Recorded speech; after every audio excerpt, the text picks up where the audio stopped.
What's up, guys? Welcome back to the channel. Today we're going to be doing something a little bit different. Instead of taking a look at a specific piece of media and breaking down the guns within, we're just going to be sitting here and we're going to talk about some of the weapons that I feel like would be a good fit for the Fallout franchise. Now, I'm a huge fan of Fallout. I love the retro future aesthetic and the multitude of Cold War weapons that come with. So I picked out a handful of guns that I feel like would be a good fit for the games, based on that, either from a gameplay or a story perspective. First weapon I'm going to be talking about is the AR-18 from Armalite. We all knew this one was coming. The AR-18 is one of my favorite guns of all time, and I mention it at least once per video. So finally we're going to sit here and talk about it. Short version is that in the late 50s, Armalite had some financial difficulties and sold the patents for the AR-10 and AR-15 to Colt, who then successfully marketed the AR-15 to the US military, and the rest is history. Armalite needed a new rifle, and inspired by the success of the AR-15 and 5.56mm, they developed the AR-18. The AR-18 is a short-stroke piston-operated. It comes with an 18-inch barrel by default, and it has stamped steel receivers. The idea was to market these to third-world countries who couldn't make their own AR-15s to help stop the spread of communism. But by the time they were ready, many of these countries were already given M16s and AKs by the truckload, so the only real users of the AR-18 was the Irish IRA. In the world of Fallout, the Gunners are a faction I could see using the AR-18s as a primary ballistic weapon, especially given the lack of a true assault rifle in vanilla Fallout 4. The Gunners aren't your average raider faction. They're well trained, they're well equipped, and if anyone would be running around with an AR-18, it'd probably be them. And of course, the original Armalite Corporation, the company that first created the AR-10, AR-15, and AR-18, was based in California. Maybe in the Fallout universe, Armalite was a bit more successful and survived into the 21st century, justifying the AR-18 to have proliferated even after the apocalypse.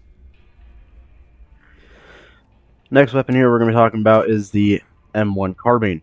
This one is kind of cheating, as the M1 carbine does show up in the live-action prologue to Fallout 4, but it's never been used in gameplay.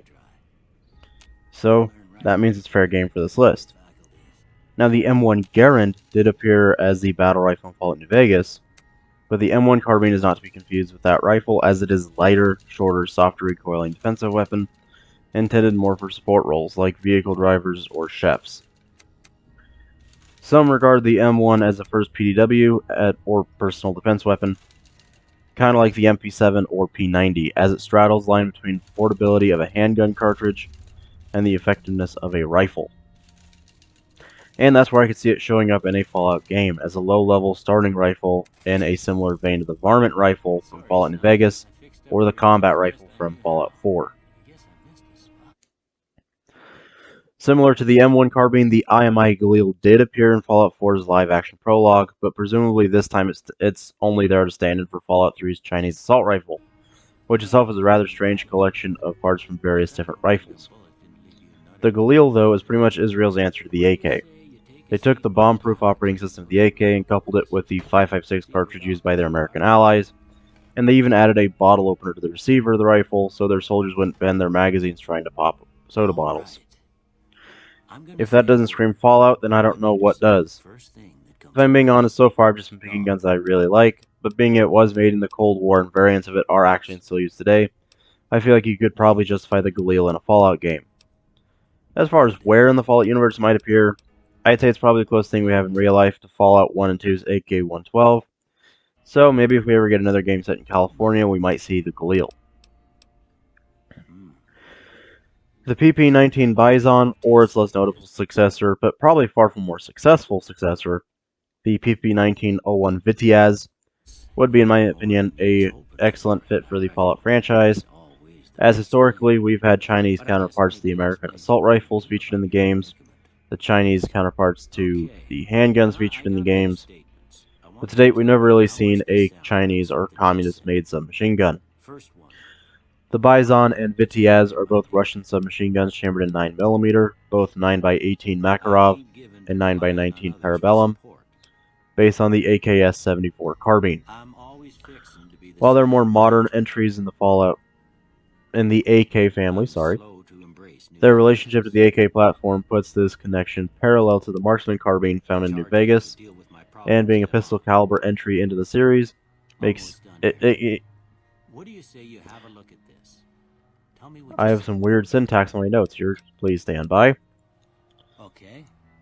How about this one? Being a pistol caliber entry into the series makes it the. It gives it the potential, in my mind, to be the communist equivalent to the assault carbine from a gameplay standpoint. Given the series attachment 10mm, it'd probably be chambered in the bigger caliber, but if Bethesda wanted to add some diversity to the Wasteland moving forward, they could straight up keep it a 9mm or even add 9mm Makarov to the franchise if they really wanted to explore the small arms used by the Chinese before the Great War. Always proofread your notes, kids. Speaking of commie guns, the VSS Venturez and AS Vol I feel could be an interesting addition of Fallout Sandbox, particularly if you get more railroad-esque espionage plotlines in the future.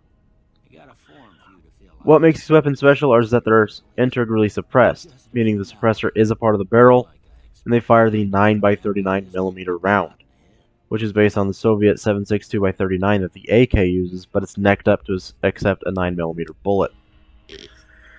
The benefit of stuffing a bigger, heavier bullet into a case originally designed for a smaller and lighter bullet is that the end product will travel slower, and sometimes even at subsonic speeds. Considering Fallout has traditionally given the players numerous options to play the game, the Vol or Venturez would be great choices for a stealth-based player, and this sneaky boy could also possibly have been used by the Chinese Crimson Dragoon, the special forces unit that used the Chinese stealth armor in the backstory. And if we see that come back in a future title, perhaps the Venturez could be found in the same location.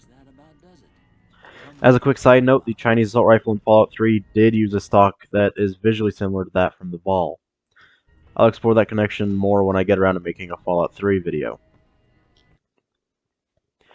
The CZ-75, not to be confused with the fictional CZ-57 Avenger minigun that appears in Fallout New Vegas, was a handgun first produced in the Czech Republic, and is considered today to be one of the original Wonder Nines. Though very different weapons, it is remarkably similar to the Browning High Power, which appeared in New Vegas as the 9mm pistol. So this is one I could see not appearing in the games itself, but rather inspiring modifications to the High Power should we ever see it return in a game with weapons customization like what we had in Fallout 4. In particular, I could see something like the CZ-75 Auto appearing in a future title, with an extended barrel and a giggle switch. Both the High Power and the CZ-75 also came in 40 cal in addition to 9mm, so maybe we can convert it to 10mm in the game for added damage at the cost of magazine capacity. Well guys, I hope you enjoyed the video, and if you have any more guns that would fit perfectly in the Fallout universe, feel free to leave a comment. Please like and subscribe, and thank you for watching the video.